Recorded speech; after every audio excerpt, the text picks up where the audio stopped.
চাইছে আমার ভাত খাওয়া নাই, গোসল নাই, আসি। আপনি তো হচ্ছে এখানকার স্টাফ তাই না? হ্যাঁ কাকা, আমি তো 10 বছর চাকরি করি। আচ্ছা, এখানে গতকালকে সারাদিন তেল দেওয়া হয়েছে, আমরা তো আজকেও সারাদিন। আজকে সারাদিন দিচ্ছি ভাত। আচ্ছা, এখন যে বন্ধ করা হয়েছিল, বন্ধ করার কারণ হচ্ছে ছিল আপনারা খাওয়া দাওয়ার জন্য না, তাই তো? 500 করে দিচ্ছি, 500 করে নিবি না, যে যার মতো 1000 দাও, টাঙ্কি লোড দাও, ধোপে তেল দাও। আমার মনে করেন যথেষ্ট হয়ে গেছি। রাস্তা অবরোধ করার কারণ রাস্তা অবরোধ করছে মাসুদ, কেস করে মাসুদ, ইহলে দুষ্কৃতি, ইহলে খারাপ লোক। মানে এখানে খাওয়া দাওয়ার জন্য মাসুদের সিস্টেমটা তৈরি করছি। ভাত খাওয়ার ভাত খাবো কখন? 8টার সময় তেল দেওয়া শুরু করেছি, আজ বেলা বাজে 4টা, খাওয়া নাই দাওয়া নাই। এই যে তেল দিয়ে দিচ্ছি, তেলের লাইন শেষ হয় না।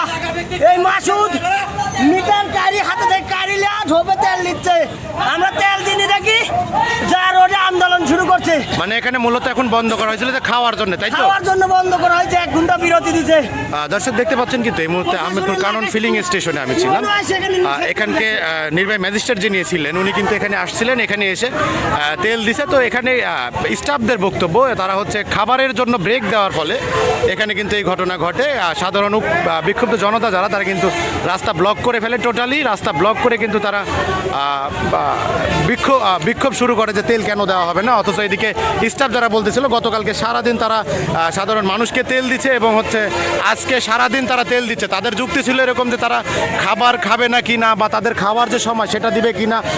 এই আজকের বিশৃঙ্খলা পরিবেশ সৃষ্টি, সাধারণ মানুষ বলতেছিল যে পাম্প বন্ধ করে দেওয়া হয়েছে তেল থাকা সত্ত্বে। আসলে মূল ঘটনাটা কি ছিল? না যেখানে ম্যাজিস্ট্রেট আসছে 2 বার, আপনারা সবাই জানেন, নাটোরের নির্বাহী ম্যাজিস্ট্রেট 2 বার আসছে, তারা 2 বার আসে তেল দিছে এখানে, সকাল 8টার থেকে শুরু করে, সকাল 8টার থেকে শুরু করে, সকাল 8টার থেকে শুরু করে বলবো ততক্ষণ ছেড়ে দেবেন না। শেষ কথা,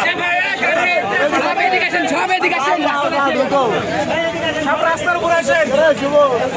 বলেন আপনার দাবি কি? আপনাদের দাবি কি? আপনারা কেন বন্ধ করছেন? দাবি, কাল থেকে হয়রানি হচ্ছি, আমরা 5টার পরে কালকে তেল দেয় নাই, আমরা আজকেও তেলের জন্য লাইনে 11টার থেকে লাইনে দাঁড়ায় আছি। পয়লা বলছে যে কারেন্ট নাই, আমরা কারেন্ট আসলে তেল দেবো, এখন কারেন্ট আসতে বলতেছে আমার তেল ভরে গেছে। সরকারি যে একটা রুলস আছে এটা কি জানেন যে 5টার পরে তেল দেওয়া যাবে না?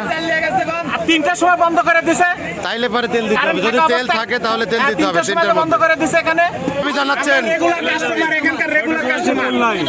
6টার সময় এসে লাইনে তেল পাইনি। সকাল 6টা, সকাল 6টা তো তেল দিবে না এখানে পাম্পের। লাইন দাঁড়াচ্ছি, লাইন দাঁড়াচ্ছি, তেল দেয়নি। লাইনে সবাইকে প্রশাসন আসবে,